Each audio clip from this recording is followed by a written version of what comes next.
പൊങ്കാലി eternal wedding collections by Chungath jewellery. ഇതെല്ലാം എന്റെ കല്യാണത്തിന് വാങ്ങിയതാ. വാവ്, ഇതെവിടുന്നാ? MV Chacko golden diamonds Angamaly. Mattoor saint Mary's town ദേവാലയത്തിൽ സിൽവർ ജൂബിലി ആഘോഷിച്ചു. ഫാദർ ജോസഫ് കോഴിക്കാടൻ ജൂബിലി കൃതജ്ഞതാബലിക്ക് മുഖ്യ കാർമ്മികനായി.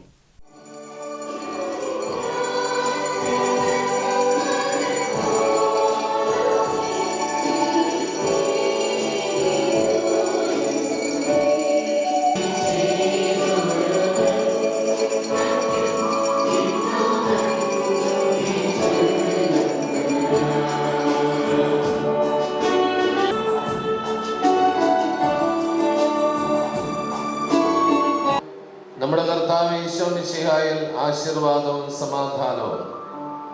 മിശിഹായിൽ പ്രിയ സഹോദരരെ, വത്സല മക്കളെ, ഇന്നുവരെ മറ്റൂർ സെന്റ് ആന്റണീസ് പള്ളിയുടെ കുരിശുപള്ളിയായിരുന്ന മറ്റൂർ ടൗൺ സെന്റ് മേരീസ് പള്ളിയെ അതിൽ നിന്ന് വേർപെടുത്തി പൗരസ്ത്യ കാനൻ നിയമത്തിലെ 279, 280 വകുപ്പ് പ്രകാരവും എറണാകുളം അങ്കമാലി മേജർ അതിരൂപത കച്ചേരിയിൽ നിന്ന് 2022 ഒക്ടോബർ 18 MTRT 2 നമ്പറായി നൽകിയ കൽപ്പനയിൽ പറയുന്ന അതിർത്തികൾ സ്ഥിരപ്പെടുത്തി അംഗീകരിച്ചുകൊണ്ടും അത്യുന്നതനായ ദൈവത്തിന്റെ മഹത്വത്തിനും ദൈവജനത്തിന്റെ നന്മയ്ക്കുമായി 2025 ഡിസംബർ മാസം 28 മുതൽ എറണാകുളം അങ്കമാലി മേജർ അതിരൂപതയിലെ ഒരു സ്വതന്ത്ര ഇടവകയായി ഇതിനാൽ ഉയർത്തുന്നു.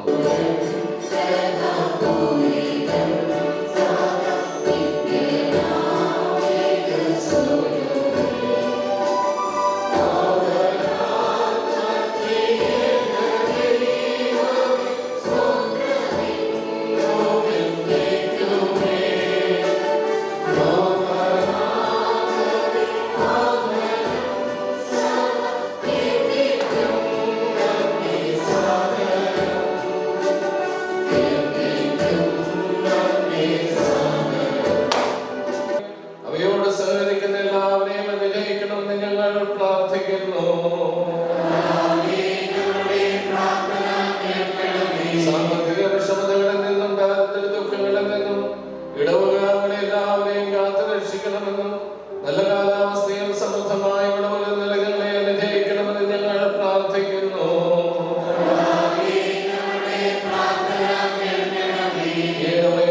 വേർതിരിഞ്ഞു പോയിട്ടുള്ള വൈദികർ, സന്യാസിനികൾ, അൽമായ പ്രേക്ഷകർ തുടങ്ങിയവർക്ക് നിത്യാശ്വാസം നൽകണമെന്ന് ഞങ്ങൾ പ്രാർത്ഥിക്കുന്നു.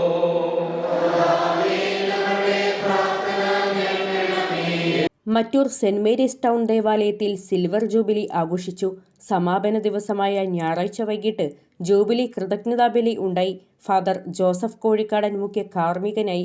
ഇടവകയിലെ മുൻ വികാരിമാർ, ഇടവക വൈദികർ, ക്ഷണിതാക്കളായ എല്ലാ വൈദികർ മറ്റു ചടങ്ങുകൾക്ക് നേതൃത്വം നൽകി.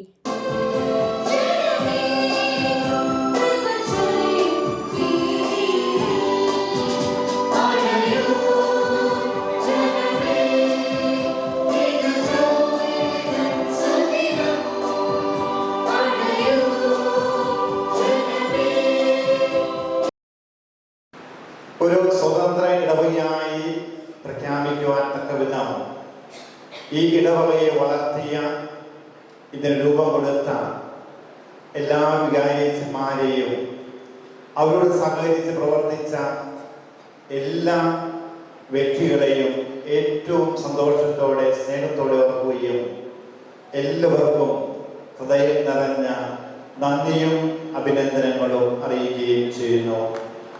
നമുക്കെല്ലാവരും കൈവച്ച്